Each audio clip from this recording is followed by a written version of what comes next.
Hello everyone, কী অবস্থা সবার, কেমন আছি? আশা করি সবাই অনেক অনেক ভালো আছি। তো আমরা চলে আসলাম হচ্ছে সিম্পল কমপ্লেক্স কম্পাউন্ডের ক্লাসটাতে। তো দেখো, আমরা পড়ছিলাম হচ্ছে ট্রান্সফরমেশন।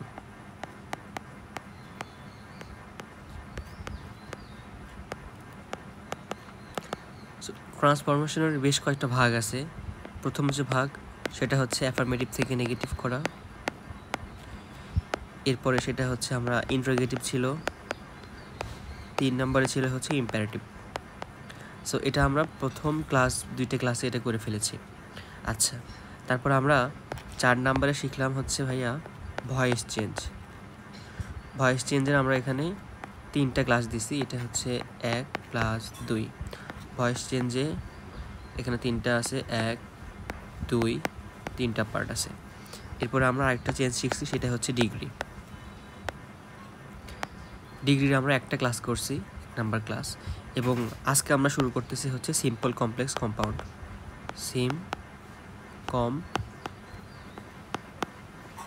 কক্স। সো এটা আমরা 2টা ক্লাস নেব, 2টা ক্লাস ইনশাল্লাহ হয়ে যাবে। সো দেখো, এই ট্রান্সফরমেশনের মোটে আমরা কয়টা ক্লাস করলাম? 2 3 5 6 7 8, টোটালে হচ্ছে 8টা ক্লাস। সো এই 8টা ক্লাস করলে আমরা কত মার্ক শিওর করতে পারবো? যদি 5টা থাকে তাহলে 5 মার্ক গেইন করতে পারবো, যদি 10টা থাকে তার মানে 10 মার্ক গেইন করতে পারবো। সো তোমরা এই টোটাল 8টা ক্লাস যদি ভালো করে থাকো তাহলে আশা করি ট্রান্সফরমেশনে আর কোনো প্রবলেম থাকবে না। বুঝতে পারছো বিষয়টা? ওকে, তো চলো আমরা চলে আসি আমাদের আজকের আলোচনার বিষয়, সেটা হচ্ছে সিম্পল কমপ্লেক্স কম্পাউন্ড। এবং এটা সিম্পল কমপ্লেক্স কম্পাউন্ডের প্রথম যে ক্লাসটা, সেটা লেকচার 1। একদমই শুরুতে চলে আসি যে আসলে সিম্পল কমপ্লেক্স কম্পাউন্ড সেটা আবার কী জিনিস। তো আমরা পড়ছি যে একটা বাক্য অর্থগতভাবে 5টা প্রকার হতে পারে। কি কি?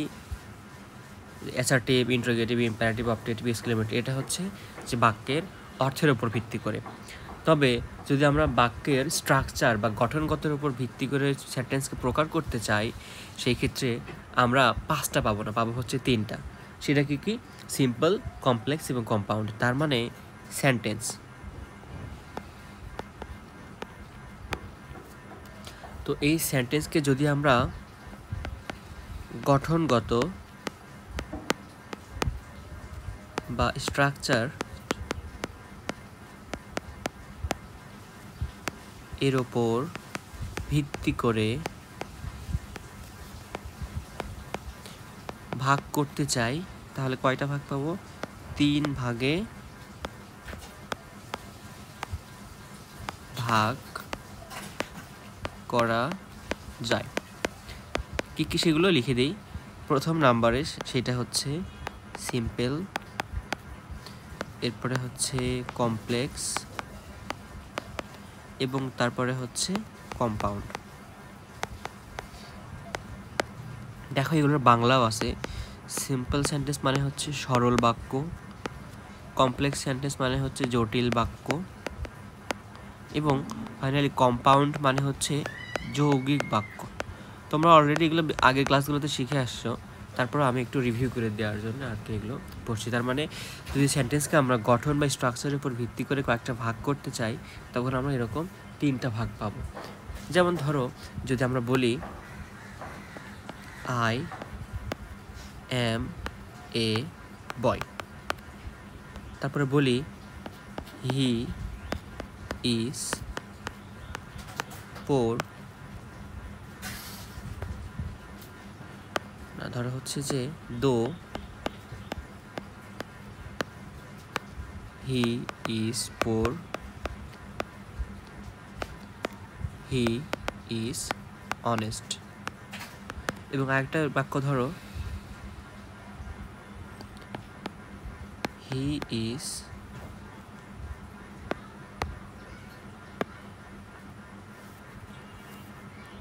ধরো she wanted to go out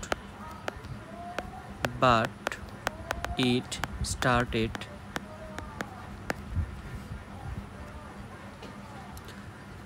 raining.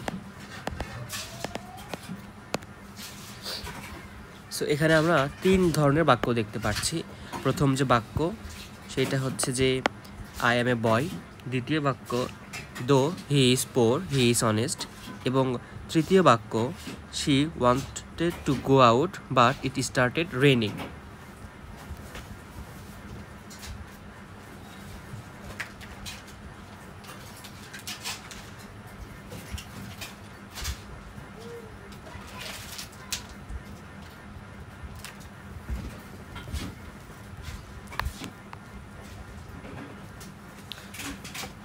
আচ্ছা সরি, আমি একটু লেট করে ফেললাম।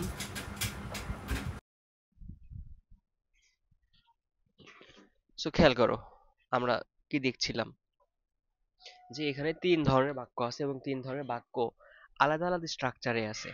তোমরা একটু স্ট্রাকচারগুলো খেয়াল করো। প্রথম যে স্ট্রাকচারটা সেটা কিন্তু খুবই সরল, I M A boy, just a simple statement. এর মধ্যে কোনো প্যাচ নাই, কোনো আলাদা কোনো কথা নাই, কোনো একাধিক বাক্য নাই।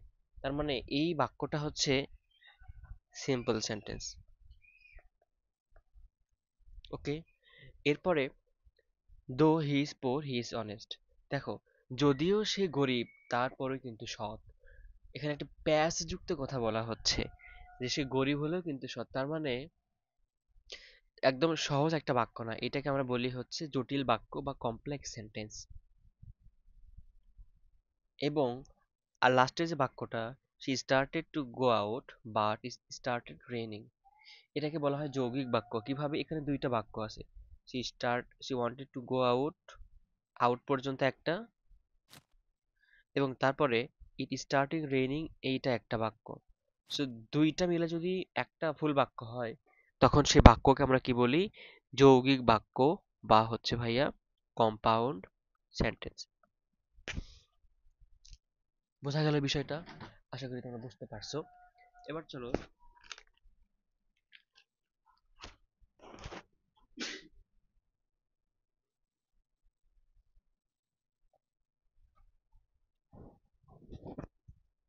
আমরা পরের স্লাইডটাতে চলে যাই। তোমরা প্রথম যে স্লাইডটা, এটা হচ্ছে একটু ভিডিওটা পজ করে তুলে নাও, অথবা স্ক্রিনশট দিয়ে নিতে পারো।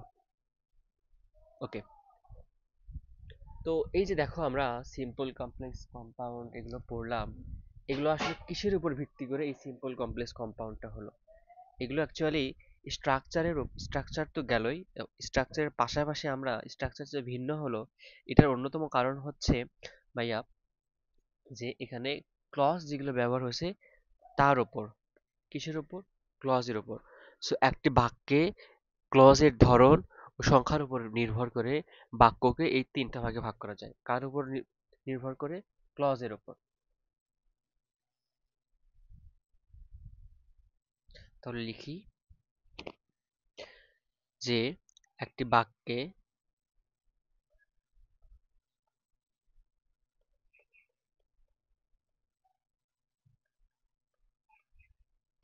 ক্লজের উপর ভিত্তি করে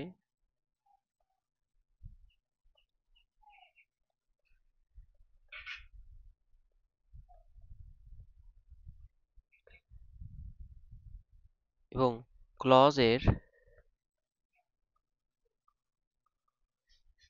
ধরন ও, এই ক্লজের উপর ভিত্তি বলতে কি বুঝি? ক্লজের ধরন ও সংখ্যা, এদের উপর নির্ভর করে এই তিন ভাগে ভাগ করা যায়।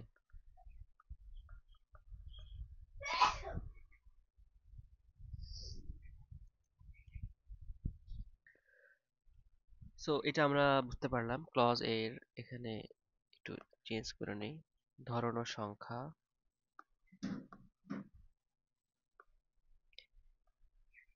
এর উপর ভিত্তি করে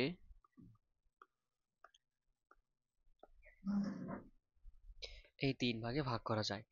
এখন এই যে আমরা এখানে ক্লজটা বললাম, সো যদি আমরা ক্লজটা পড়ছি একবার, তারপর আমরা এখানে ক্লাসের সুবিধার্থে এখানে ক্লজটা আরেকবার আলোচনা করে দিব। সো দেখো,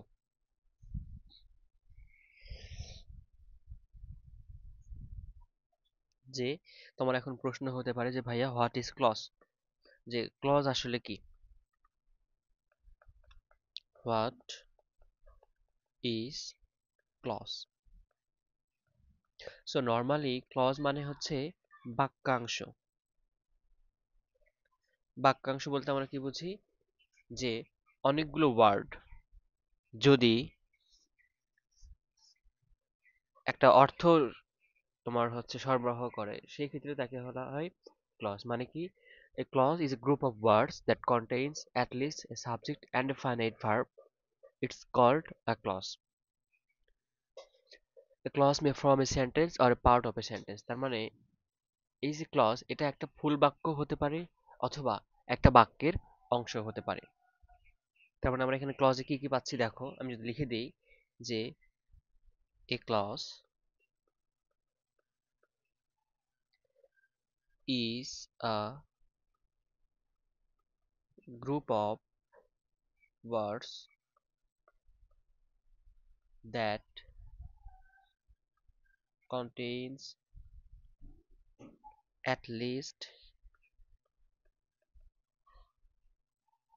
a subject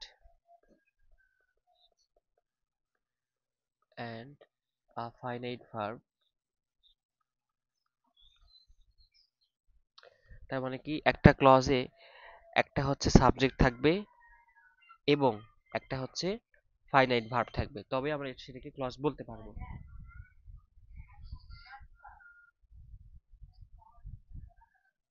এখন ক্লজ আর ফ্রেজের মধ্যে পার্থক্য ছিল কি, ফ্রেজ বলতে বোঝায় একগুচ্ছ ওয়ার্ড যারা একই অর্থ দেয়, আর ক্লজের ক্ষেত্রে এরা কিন্তু একটা ফুল বাক্য হতে পারে। সো এখানে আমরা কি কি পাচ্ছি, সাবজেক্ট এবং হচ্ছে ফাইনাইট ভার্ব। ফাইনাইট ভার্ব বলতে বুঝি আমরা সমাপিকা ক্রিয়া। এখন এই যে ক্লজটাতে, এই ক্লজটাতে হচ্ছে তোমার সাবজেক্ট সবসময় থাকবে, আহ, যে উজ্জ্বল, মানে সবসময় যে আমরা দেখতে পারবো এরকম না। অনেক সময় ক্লজের ক্ষেত্রে সাবজেক্টটা উজ্জ্বল থাকতে পারে। তার মানে ক্লজে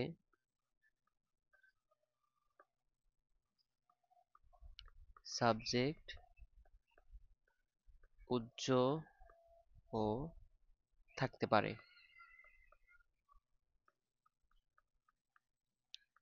এবং ক্লজ কি হয়, clause, a clause may form a sentence or a part of a sentence.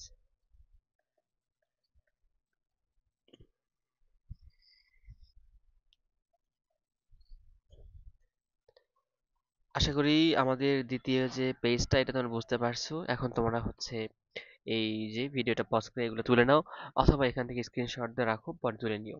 আচ্ছা, এবার চলো আমরা এখন এই যে ক্লজটা দেখলাম, ক্লজ দেখার সময় আমরা দুইটা বিষয় পাইলাম, একটা হচ্ছে সাবজেক্ট এবং একটা হচ্ছে ফাইনাইট ভার্ব। তো এটা অ্যাকচুয়ালি ভার্বের আলোচনা, তারপর আমরা একটু ভার্বের আলোচনা হালকা পাতলা একটু করে আসি, যেগুলো আমাদের খুবই দরকার। তো দেখো, যেহেতু ফাইনাইট ভার্বটা টপিকটা আছে, এটা আমরা এখানে একটু হালকা পাতলা আলোচনা করে ফেলি।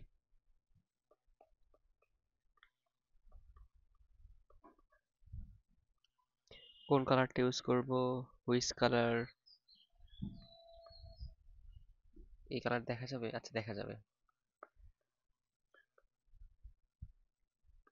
দেখো, আমরা এখন চলে আসলাম ভার্বের আলোচনাতে। ভার্ব, সো আমরা ভার্বকে দুইটা ভাগে ভাগ করতে পারি। এক নাম্বার হচ্ছে ফাইনাইট ভার্ব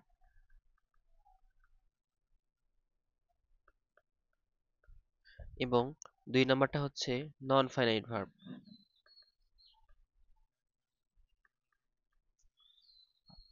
তো আমাদের এখানে ক্লজে লাগবে হচ্ছে ফাইনাইট ভার্ব। এখন চলো, যে হোয়াট ইজ ফাইনাইট ভার্ব সেটা নিয়ে একটু কথা বলি। ফাইনাইট ভার্ব, তো যে ভার্বটা বাক্যের টেন্স এবং পার্সন চেঞ্জের সাথে সাথে পরিবর্তন হয়, সেটাকে বলা হয় ফাইনাইট ভার্ব। তাহলে কি, দ্য ভার্ব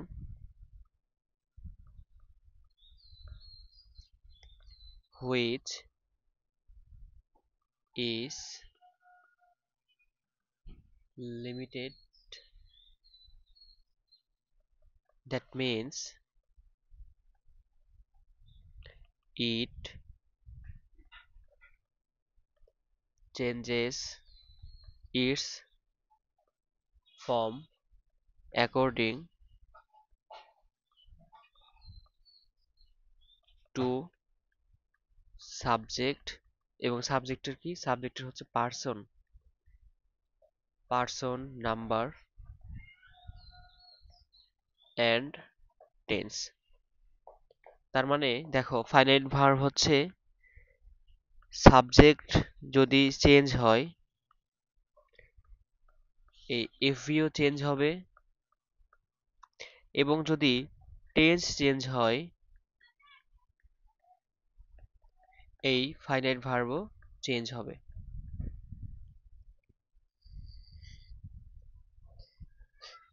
ভাই একটু উদাহরণ দেন। ওকে চলো আমরা একটু উদাহরণটা দেখে আসি। এগুলো একটু ছোট করে নিই।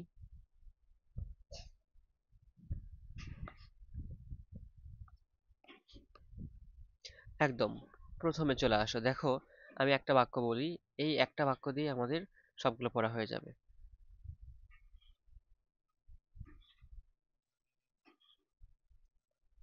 দেখো আমরা এখানে একটু কথা বলে নিই, এখানে বললেই ভালো হবে। I go to school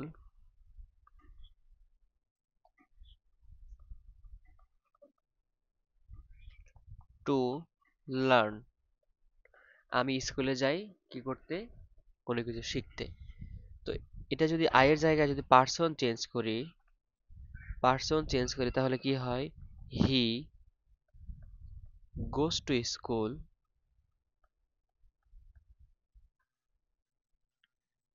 to learn. যদি আমি টেন্স চেঞ্জ করি, ধরো হচ্ছে আই ওয়েন্ট টু স্কুল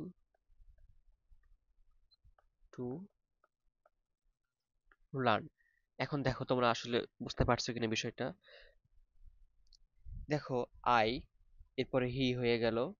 যদি আমরা পার্সন চেঞ্জ করি, এখানে ভার্ব আছে দুইটা, কোনটা কোনটা, একটা হচ্ছে গো ভার্ব, একটা হচ্ছে টু লার্ন।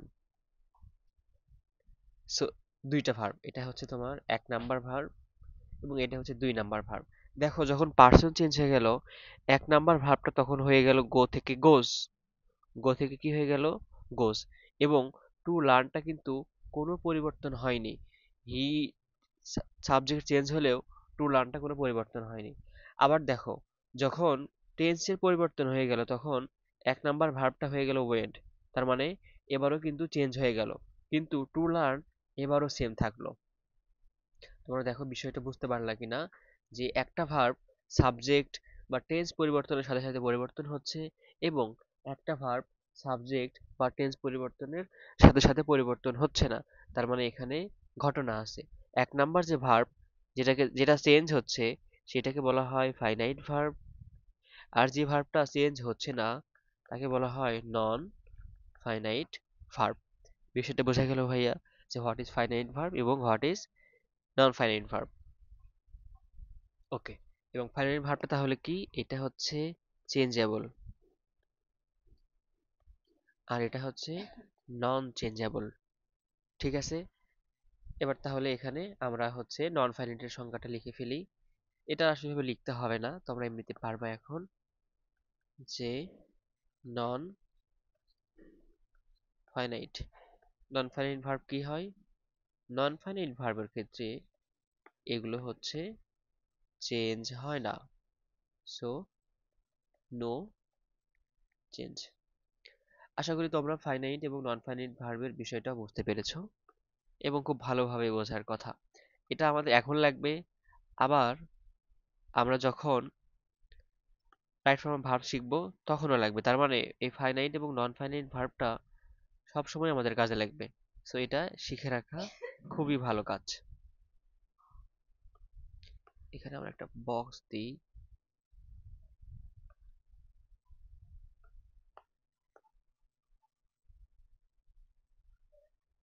ওকে, সো আমাদের 3 নাম্বার যে পেজ সেটা তোমরা তুলে নিতে পারো এখন। এটা ছিল হচ্ছে 1 নাম্বার পেজ।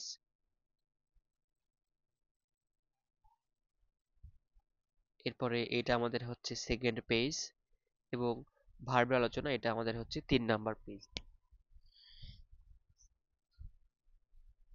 তো এবার দেখো এই যে আমরা একটু আগে বললাম কি বলেছি ভাইয়া যে ক্লজের ধরন এবং সংখ্যার উপর ভিত্তি করে টেন্সটা বা এই প্রকারভেদটা করা হয়। তার মানে ক্লজের ধরনও কিন্তু বিভিন্ন রকম হতে পারে। এখন এই যে ক্লজের ধরন বিভিন্ন রকম হতে পারে এইটা নিয়ে আমাদের এখন পড়াশোনা যে ক্লজের ধরন আবার বিভিন্ন রকম কি করে হতে পারে।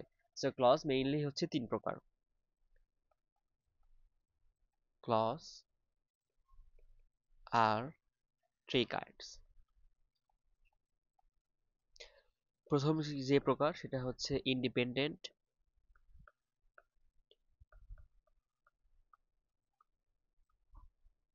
বা হচ্ছে প্রিন্সিপাল ক্লজ।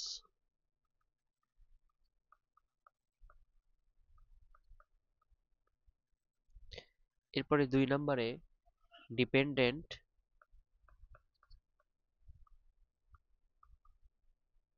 আর সাবঅর্ডিনেট ক্লজ।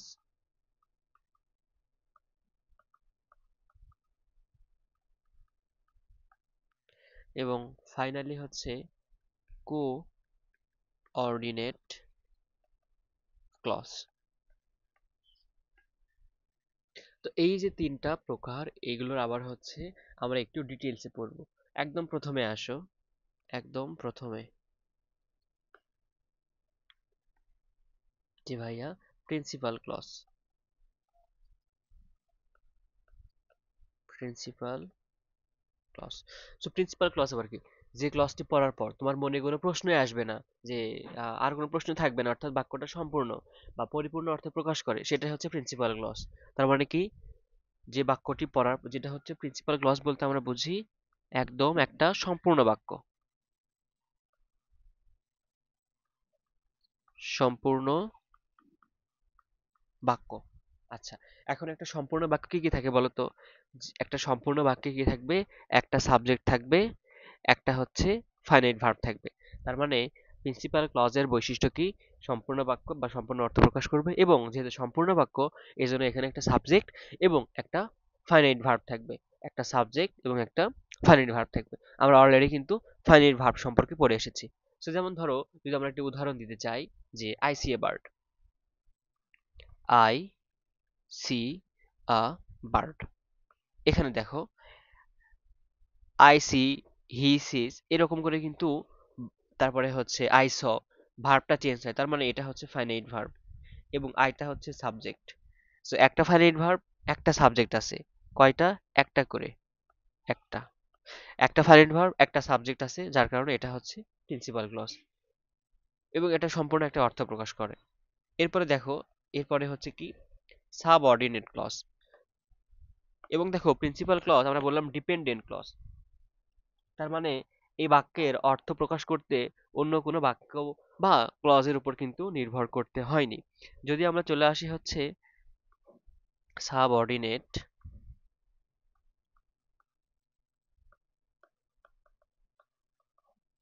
বা dependent clause.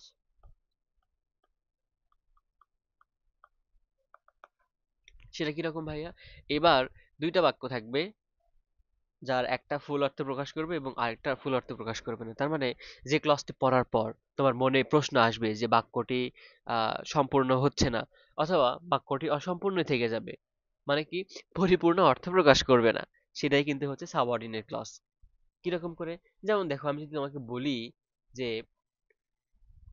When I see a bird, তোমাকে এবার বললাম যে আই সি এ বার্ড, এবার না বলে বললাম যে when I see a bird. তুমি এখন বলবা তারপরে কি? মানে আমি যখন একটা পাখি দেখি তো তারপর কি হয়েছে? সো এই যে একটা আকাঙ্ক্ষা তোমার মধ্যে থেকে যাচ্ছে, এখানে অন্য একটা ক্লজ দ্বারা এই আকাঙ্ক্ষাটা নিবৃত করতে হবে। তখন কি হবে? I become very happy. দেখো এই যে when I see a bird, এই বাক্যটুকু বা এই বাক্যের অংশটুকু, এই যে অংশটুকু এটা কিন্তু সম্পূর্ণ অর্থ প্রকাশ করতে পারেনি। এই আই বিকাম ভেরি হ্যাপি এর উপর নির্ভর করে তার অর্থটা প্রকাশ করলো। সো এই যে যেটুকু, এইটাকে বলা হয় subordinated clause. Subordinate clause বোঝা গেল, যেটা একটা অর্থ প্রকাশ করতে অন্য একটা বাক্যের উপর নির্ভর করতে হয়। তার মানে কি, এই সাবঅর্ডিনেট ক্লজ এটা হচ্ছে অসম্পূর্ণ বাক্য,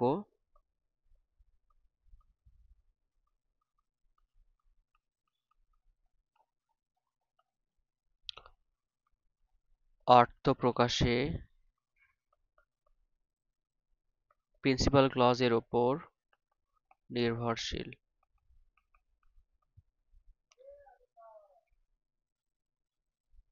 এবং দেখো এখানে একটা হচ্ছে তোমার কনজাংশন দ্বারা শুরু হয়েছে। কোন কনজাংশন? হোয়েন। এটা তাহলে কি দ্বারা শুরু হয়? কনজাংশন দ্বারা শুরু হয়। তাহলে আমাদের কিন্তু সাবঅর্ডিনেট বা ডিপেন্ডেন্ট যে ক্লজ, যেটা অন্যের উপর নির্ভর করে, এটাও কিন্তু আমরা এখান থেকে পাইলাম। এবার চলো আমাদের আরেকটা যে পার্ট ছিল, সেইটা হচ্ছে ভাইয়া কোঅর্ডিনেট, কোঅর্ডিনেট ক্লজ। সেটা আবার কেমন জিনিস? এটাও ভালো, সহজ।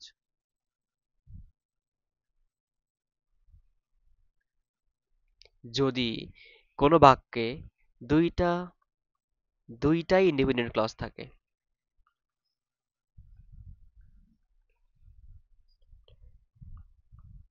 এখানে দুইটা ইন্ডিপেন্ডেন্ট ক্লজ আছে, এবং আর কি কি আছে, এই দুইটা ইন্ডিপেন্ডেন্ট ক্লজের পাশাপাশি এখানে একটা কনজাংশন দ্বারা দুইটা বাক্য যুক্ত থাকবে। কি দ্বারা? কনজাংশন দ্বারা কি থাকবে? যুক্ত থাকবে। যেমন ধরো একটু আগে বলছিলাম আমরা, she wanted to go out but it started raining okay. So এই যে প্রথমটুকু she wanted to go out, এটা একটা প্রিন্সিপাল ক্লজ, পুরোপুরি অর্থ দিচ্ছে একদম পরিপূর্ণভাবে। এবং এই স্টার্টেড রেইনিং, বৃষ্টি শুরু হলো, এটাও কিন্তু পুরোপুরি অর্থ দিচ্ছে, এবং মাঝখানে বারটা হচ্ছে কনজাংশন।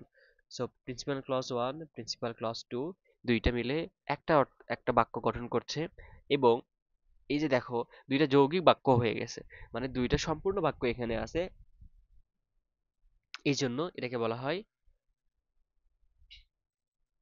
হচ্ছে কোঅর্ডিনেট ক্লজ, আবার হচ্ছে কম্পাউন্ড সেন্টেন্স।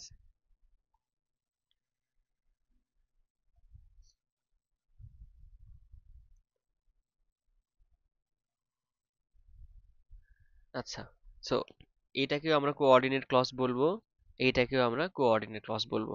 ঠিক আছে ভাইয়া? আচ্ছা, তো আসলে ক্লজ পড়ার পরে এখানে আর নতুন করে আমাদের সিম্পল কমপ্লেক্স কম্পাউন্ড পড়তে হয় না এভাবে আর। তারপরে দেখো, একদম এবার চলে আসে আমাদের হচ্ছে সেন্টেন্সটাতে। সেন্টেন্স, যে প্রথমে কি ছিল? Simple sentence. So simple sentence বলতে আমরা বুঝি হচ্ছে একটা ইন্ডিপেন্ডেন্ট ক্লজ। সিম্পল সেন্টেন্স কি বলতে কি বুঝি? One independent clause. সো এখানে একটা ইন্ডিপেন্ডেন্ট ক্লজ থাকবে, আর কিছু লাগবে না। যে একটা ইন্ডিপেন্ডেন্ট ক্লজ বলতে আমরা কি বুঝি? এখানে একটা সাবজেক্ট থাকবে, একটা ফাইনাইট ভার্ব থাকবে, শেষ। এটা নিয়ে আর কথা বলতে হবে না, পারবা।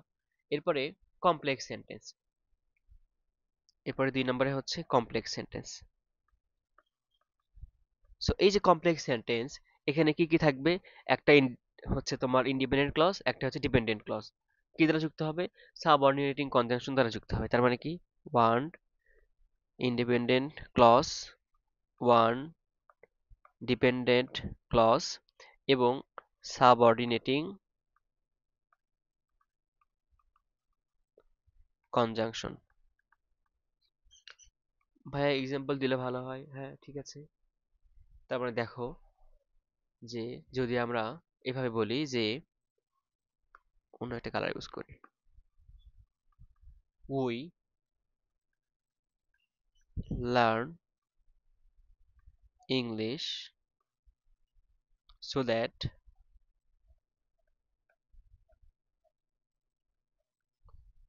we can make ourselves skilled. So দেখো এখানে আমরা কি কি পাচ্ছি। সাবজেক্ট হচ্ছে দুইটা,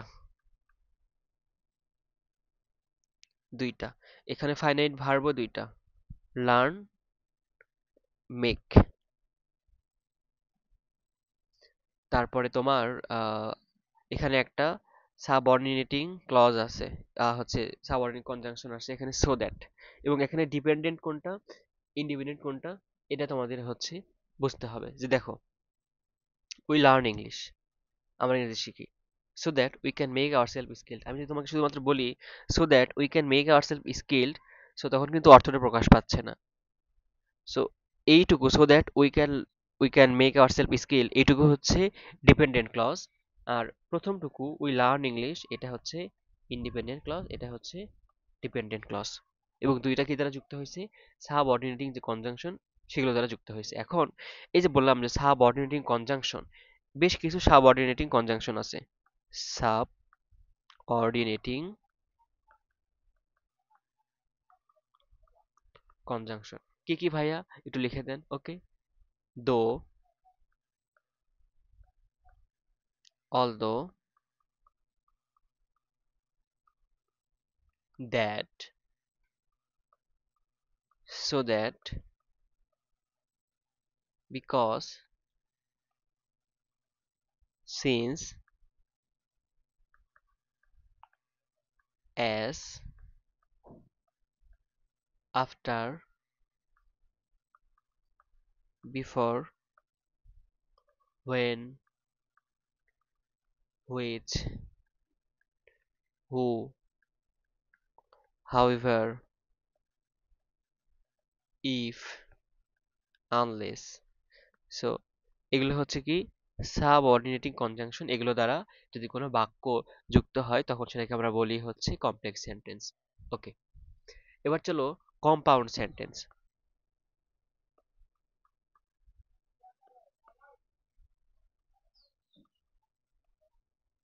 কম্পাউন্ড সেন্টেন্স, কম্পাউন্ড সেন্টেন্স। এখানে কি হয়েছিল ভাইয়া, দুইটা ডিপেন্ডেন্ট ক্লজ যুক্ত হয়েছিল এবং দুইটা dependent clause, sorry independent clause, স্বাধীন বাক্য যুক্ত হয়েছিল এবং দুইটারই এককভাবে অর্থ ছিল। যেমন যে হচ্ছে কি ছিল, she wanted to go out but it started raining. So এখানে দেখো এই যে বাট, এটা হচ্ছে coordinating conjunction, coordinating conjunction. So এখন এইরকম বেশ কিছু কোঅর্ডিনেটিং কনজাংশন আছে যেগুলো দিয়ে আমাদের বুঝে নিতে হবে। এটা আমরা ট্রিক্সের মাধ্যমে মনে রাখি, সেই ট্রিক্সটা হচ্ছে ফ্যান ভয়েস। দেখো, এফ তে হচ্ছে ফর, এই তে হচ্ছে অ্যান্ড, এন তে হচ্ছে নর, এরপরে বি তে হচ্ছে বাট, ও তে হচ্ছে অর, ওয়াই তে হচ্ছে ইয়েট, এবং এখান দিয়ে তোমার হচ্ছে এইচ দিয়ে ওইভাবে কিছু নাই, বাট তোমরা হচ্ছে এই কয়টা মনে রাখবা। নর্মালি দেখো আমরা অ্যান্ড, অর, বাট এই তিনটা সব থেকে বেশি ব্যবহার করি। এছাড়াও আরো কি কি আছে, ফর, নর, তারপরে হচ্ছে ইয়েট, এগুলো কিন্তু পরীক্ষায় থাকতে পারে। সো এই হচ্ছে কম্পাউন্ড সেন্টেন্স। এখন দেখো মোটামুটি আমরা কি কি পড়লাম। প্রথমত আমরা দেখলাম, একটু রিভিউ করে আসি, যে প্রথমত আমরা সিম্পল, কমপ্লেক্স, কম্পাউন্ড পড়তে গেলাম। তো গিয়ে দেখলাম যে এখানে স্ট্রাকচারের উপর ভিত্তি করে তিনটা ভাগে ভাগ করা যায়, এবং এই যে স্ট্রাকচারটা ভাগ করা হলো সেটা আবার নির্ভর করলো ক্লজের উপর। সো ক্লজ আবার নির্ভর করে হচ্ছে সাবজেক্ট এবং ফাইনাইট ভার্বের উপর। তারপরে আমরা চলে গেলাম ভার্ব পড়তে। ভার্ব পড়ার পরে আমরা আবার চলে আসলাম হচ্ছে ক্লজের তিনটা প্রকার, সেই ক্লজের তিনটা প্রকার পড়লাম। ক্লজের 3টা প্রকার পড়ার পর আমরা একদম চলে গেলাম আমাদের সেন্টেন্সে, অর্থাৎ সিম্পল কমপ্লেক্স কম্পাউন্ডে। সো এটা হচ্ছে আমাদের বেসিক ধারণা সিম্পল কমপ্লেক্স কম্পাউন্ডের, এটা বেসিক ধারণা। এরপরে আমরা এই পরের ক্লাসে আমরা হচ্ছে চেঞ্জটা শিখবো, যে কিভাবে এটাকে চেঞ্জটা করতে হয়, কোনটা থেকে অন্যটা নিতে গেলে কিভাবে কি করতে হয়। তো ধন্যবাদ সকলকে, আসসালামু আলাইকুম।